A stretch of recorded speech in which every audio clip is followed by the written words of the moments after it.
Drogheda is a historic town in County Louth, about 40 kilometres north of Dublin, with roughly 40,000 residents, making it Ireland's largest town by population. Yet behind its medieval churches and bustling streets, an undercurrent of fear took hold in recent years. In the late 2010s, Drogheda became the unlikely epicenter of a brutal gangland feud that shocked Ireland. This documentary will chronicle the rise of that feud, a conflict that turned quiet residential areas into scenes of shootings and firebombs, left 4 people dead, and scarred an entire community. We follow the feud's origins, the key players on each side, and the bloody events that escalated the violence. We'll examine the horrific murder of a local teenager that marked the feud's most gruesome chapter and see how law enforcement and residents fought back. The tone is neutral and observant, but the story carries an air of tension. A town under siege from within. This is the story of the Drogheda feud, told factually and without sensationalism, focusing on what happened and its impact on society. According to Irish police and media reports, the Drogheda feud began around 2017 as a split within a local criminal gang. What had been one organized crime group, primarily involved in drug trafficking, fractured into 2 rival factions, each vying for control of the town's illicit drug trade. On one side was a faction led by Richie Carberry, reportedly aided by 2 brothers from the Moneymore housing estate on Drogheda's north side. Opposing them was a gang headed by Owen Maguire, an established Drogheda crime figure, along with his associate Cornelius Price. Price was an Irish traveller, and many of Maguire's followers also came from the traveller community, while Carberry's associates were largely settled locals. This divide may have added a social dimension to the rivalry, but at its core the feud was about power and money, control of a lucrative drug territory. Tensions simmered as both factions jockeyed for dominance in late 2017 and into 2018. Early signs of trouble were evident. There were reports of vicious brawls and intimidation in the town, but the conflict had not yet exploded into open warfare. That changed in the summer of 2018, when an attempt was made on Owen Maguire's life. On the night of 5 July 2018, a gunman arrived at Maguire's home on Cement Road, Drogheda, and opened fire. Maguire was shot multiple times at close range. At least 4 to 6 bullets hit him in the stomach and shoulder. Incredibly, he survived. Investigators later noted that 1 bullet lodged in Maguire's spine, leaving him permanently paralyzed from his injuries. The murder attempt on Owen Maguire marked the point of no return. The feud had erupted into violence. The Garda believed this shooting was the flashpoint that set off a cycle of retaliatory attacks. From that July 2018 incident onward, the 2 Drogheda gangs began trading tit-for-tat assaults. At first, these took the form of warnings and intimidation. Incidents like shots fired at the homes of rival gang members, crude firebombings, assaults with weapons, and attempts to abduct or beat individuals associated with the other side. Throughout late 2018, the violence in Drogheda escalated steadily, largely hidden under night's cover. Locals described a growing atmosphere of dread. One week in November 2018 saw a sudden spike. Petrol bombs were thrown at houses, cars were set ablaze in different neighborhoods, and a young man was kidnapped and slashed with a knife before being dumped with non-fatal stab wounds. In one incident, a viable pipe bomb was discovered attached to the car of an innocent relative of a gang member. A chilling message that even family members were not off limits. Miraculously, that bomb was defused without injury. But by now it was clear that the feud was spinning out of control. Local authorities grew alarmed. Gardaí in County Louth cancelled officers' annual leave and implemented a special policing plan to counter the feud. We know there were tensions. There was just something in the air that something bad may happen, recalled Councillor Kenneth Flood, chair of Drogheda's Joint Policing Committee, describing the mood in late 2018. Flood noted that after the shooting of Owen Maguire, Gardaí openly admitted they were stretched thin. They didn't have the resources to police the division. The criminals are looking at this, and they're thinking, "It's Christmas," he said, meaning the gangs felt emboldened by the lack of police manpower. At that time, Drogheda, a town unaccustomed to such crime, suddenly had multiple active murder investigations, unrelated to the feud, taxing local Gardaí. Warnings were sounded that if a gangland killing occurred, It would unleash retaliations and the violence would spiral. Unfortunately, that prediction soon proved true. Despite Garda efforts, the feud intensified. By early 2019, sporadic shootings and firebomb attacks had become a regular occurrence. The first half of 2019 saw numerous attempted murders linked to the feud, though somehow both factions avoided fatalities for a time. That fragile lull ended in mid-2019 when the feud claimed its first life. On 27 August 2019, Keith Brannigan, a 29-year-old with connections to one of the gangs, was working on the decking of a mobile home in the nearby village of Cloggerhead when a gunman approached and shot him dead. Brannigan's murder was immediately linked to the Drogheda feud. It marked a grim milestone. After over a year of low-level attacks, the feud had now produced open bloodshed. By late 2019, the town of Drogheda was under siege from this underworld conflict. Over 90 feud-related incidents had been logged by Gardaí by the end of that year, including at least 2 attempted murders, numerous assaults and petrol bombings. Residents in affected estates lived in fear of the next attack. Then, on 4 November 2019, the violence escalated further with another targeted assassination. Richie Carberry, the very man believed to be leading one faction, was returning home to the townland of Bettystown around 11:40 p.m. when a gunman ambushed him outside his house. Carberry was shot multiple times and collapsed by his front door. Despite efforts to save him, the 39-year-old died of his wounds. Carberry's murder sent shockwaves. A gang boss had been taken out on his own doorstep. Gardaí later revealed that Carberry had narrowly survived a previous attempt on his life earlier in March 2019, and he had even been formally warned by police that his life was in danger. Those warnings proved tragically justified. Investigators suspected Carberry's killers were tied to the same side that had murdered Keith Brannigan months before, indicating that Owen Maguire's faction might have been eliminating Carberry's allies one by one. Carberry's death was a major blow to his faction, leaving a leadership vacuum. It also meant that, within 15 months of the initial attempt on Owen Maguire, the gang war had now claimed 2 lives. Around this time, a notorious criminal named Robbie Lawler emerged as a key player in the feud's next phase.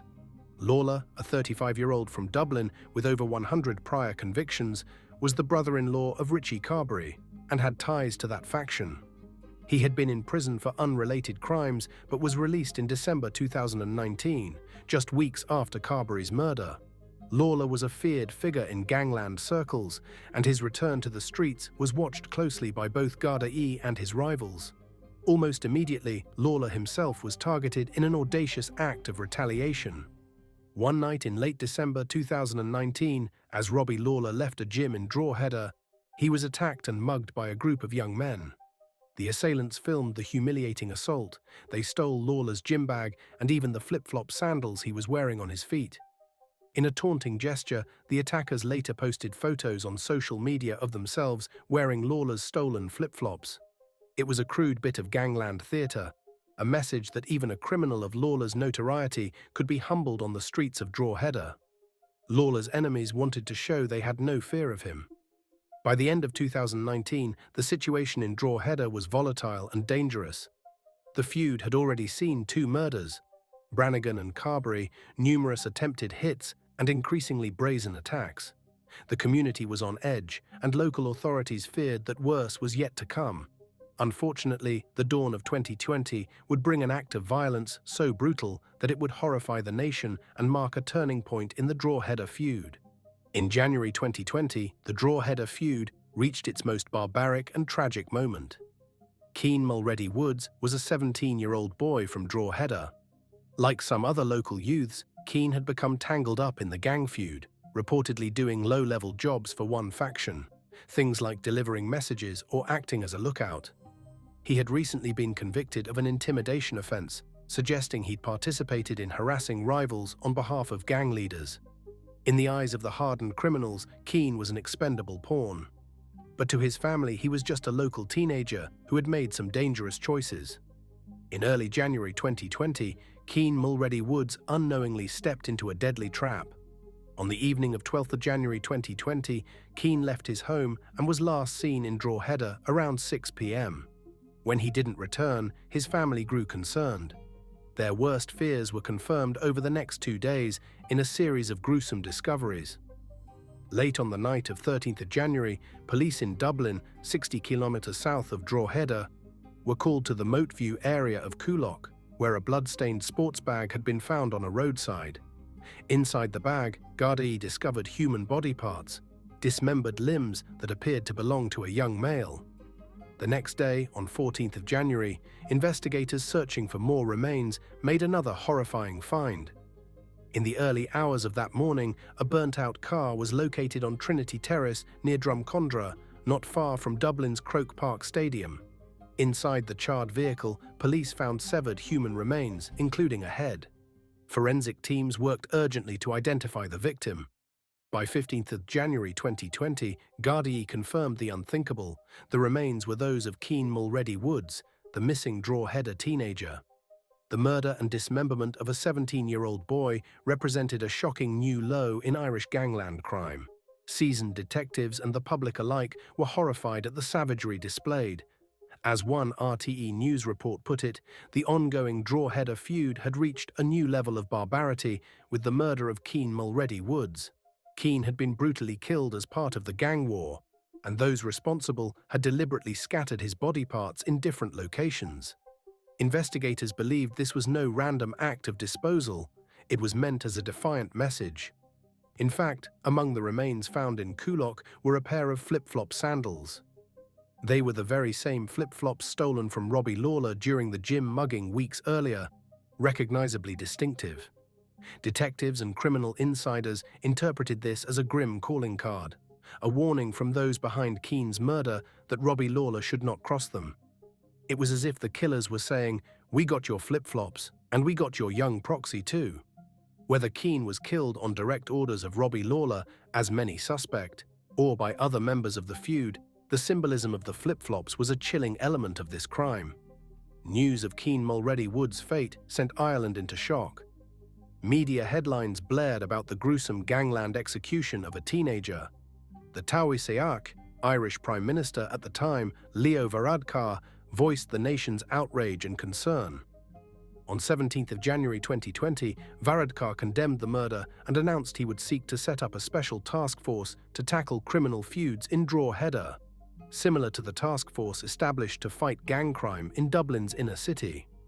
"We are going to get these people," vowed Justice Minister Charlie Flanagan, referring to the killers. The Garda Commissioner beefed up the police presence in Drogheda, sending additional armed support units to the town. In Drogheda itself, grief and anger gripped the community. On 25th of January 2020, thousands of residents gathered for a peace rally organized by the mayor of Drogheda. They marched in solidarity against the gangs, holding banners pleading for an end to the violence. The mayor implored those responsible for Cian's killing to at least reveal the location of any of his remains not yet recovered. At that time, parts of Cian's body were still unaccounted for. Speakers at the rally called for tougher laws and more Garda resources, and community leaders demanded that no other child ever be caught in such a nightmare again. In February 2020, Cian Mulready Woods was laid to rest. Mourners at his funeral heard a local priest call for an end to gang feuds and for the community to reclaim peace. The shock of Cian's murder had finally galvanized both government and the public to confront the Drogheda feud head-on. The question now was whether law enforcement could bring the feud under control before more lives were lost. Even before the murder of Cian Mulready Woods, Gardaí had been intensifying their crackdown on the Drogheda gangs. Back in October 2018, as violence flared, police launched Operation Stratus, a sustained initiative to suppress the feud. Under Operation Stratus, local Drogheda Gardaí, bolstered by national units, engaged in an all-out campaign against the criminal groups. By May 2019, the results were evident.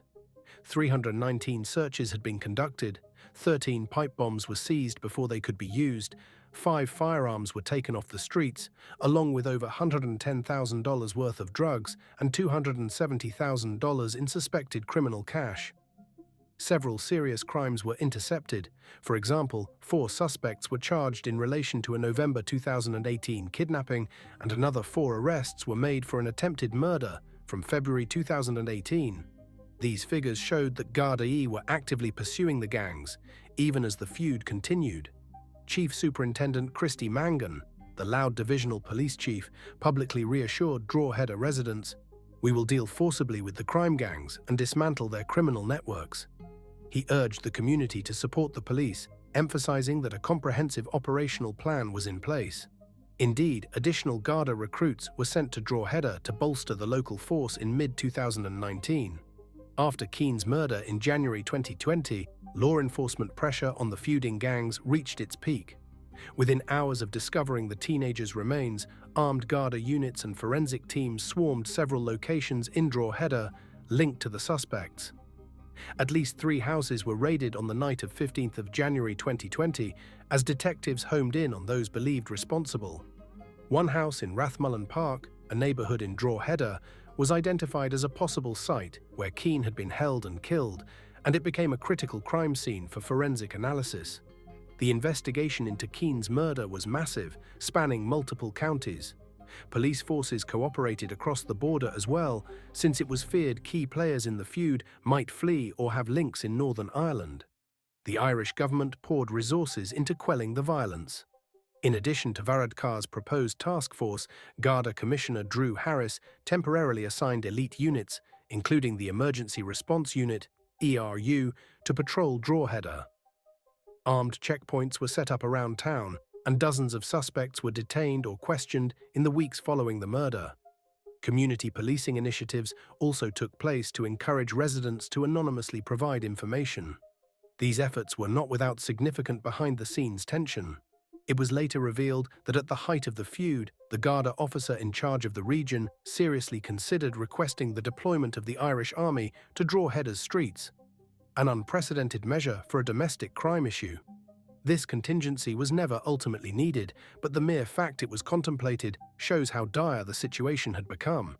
As one veteran journalist noted, violence among the warring criminals caused such chaos that it almost led to soldiers being deployed in County Louth. A major turning point in the feud's aftermath came with the elimination of Robbie Lawler, not by police, but by apparent underworld retribution. After Keane's murder, Robbie Lawler was widely suspected to be the one who had ordered or even physically carried out the gruesome killing. Facing intense Garda scrutiny and mortal danger from rivals, Lawler left the Republic of Ireland and sought refuge in Belfast, Northern Ireland. But even across the border, his life was not safe. On the morning of 4th April 2020, Robbie Lawler arrived at a house in the Ardoyne area of North Belfast, possibly for a criminal rendezvous. As he stood outside the residence on Etna Drive around 11:50 a.m., a gunman walked up and shot Lawler multiple times at close range, killing him on the spot. The assassination was brazen, carried out in broad daylight in a suburban neighborhood. Police later noted that Lawler's reputation for brutality preceded him. He had been heavily involved in organized crime for years and was considered a prime suspect, not only in Keane Mulready Wood's murder, but also in an earlier 2018 attempted assassination of Owen Maguire. In fact, in November 2022, Lawler was named in Irish court documents as the gunman who had shot Owen Maguire and left him paralyzed. Now, in a grim full circle, Lawler himself was gunned down. The Police Service of Northern Ireland, PSNI, arrested 3 men in connection with Lawler's killing shortly afterward. Investigators in Belfast suspected that the hit on Lawler might have been commissioned by associates of the Maguire faction as payback, both for the attempt on Maguire's life and for the horrific murder of Keane. Whatever the motive, the removal of Robbie Lawler effectively decapitated one side of the Drogheda feud's leadership. With Lawler dead and many of his lieutenants either arrested or lying low, the violence in Drogheda finally began to ebb by mid-2020. A few lingering elements of the feud played out. For example, in June 2020, a Belfast criminal with suspected links to Lawler's shooting was himself shot dead in an apparent revenge attack, showing how the feud's repercussions spilled beyond Drogheda. But within Drogheda, the Garda crackdown had a tangible effect.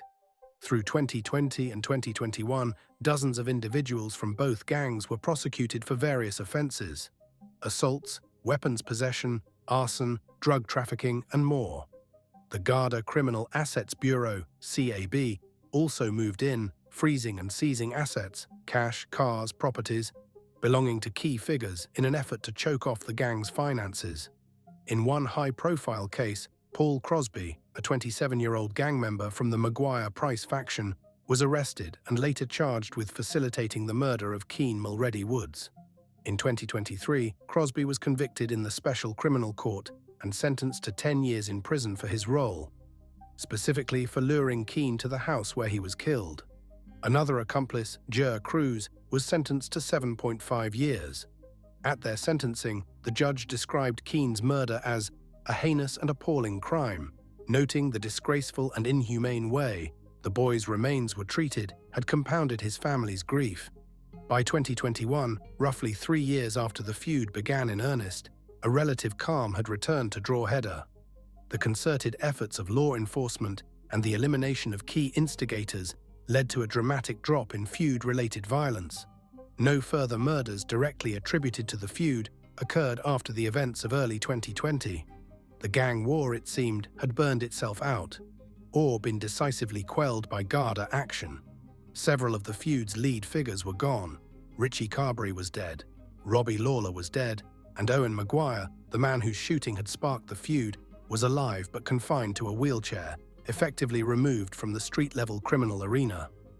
Maguire remained a focal point for police. In 2022, as noted, evidence came to light formally naming Robbie Lawler as the shooter who tried to kill him, which underscored the deadly link between these protagonists. Cornelius Price, Maguire's close ally and the other nominal gang boss, had left Ireland during the feud. He became embroiled in separate criminal charges in the UK. In February 2023, Cornelius Price died of an illness in a Welsh hospital, never having returned to Drogheda. His death, while not violent, symbolically closed another chapter of the saga. Price had been a general in this gangland war, but he passed away far from home, reportedly suffering from a neurological condition while in custody awaiting trial on unrelated charges. On the streets of Drogheda, Garda patrols remain vigilant. The heavy presence of armed officers that marked early 2020 has since scaled back, but police continue to monitor the remnants of the gangs. In late 2024, authorities were still pursuing the feud's financial and supporting networks. In December 2024, 4 women were charged with money laundering offenses related to the Drogheda feud. These arrests show that although the shooting war is over, the process of fully dismantling the criminal organizations is ongoing. Gardaí have emphasized that organized crime doesn't disappear overnight. It takes sustained pressure to keep the gangs from regrouping. Indeed, law enforcement sources noted that after the death of Cornelius Price, who had been a dominant figure on one side, members of the rival faction tried to reassert control over the local drug trade. However, with most of their leadership jailed, dead, or otherwise neutralized, the feud as a violent conflict has largely been stamped out. The town of Drogheda is now left to heal from the trauma of those dark years. The human toll of the feud cannot be measured only in the lives lost to murder. Many more were indirectly scarred. Families lived in terror as gunshots rang out in their estates at night, and some innocent people were caught in the crossfire of intimidation. A local support group reports that families caught up in the Drogheda feud are experiencing severe trauma, including fear, isolation, and mental distress.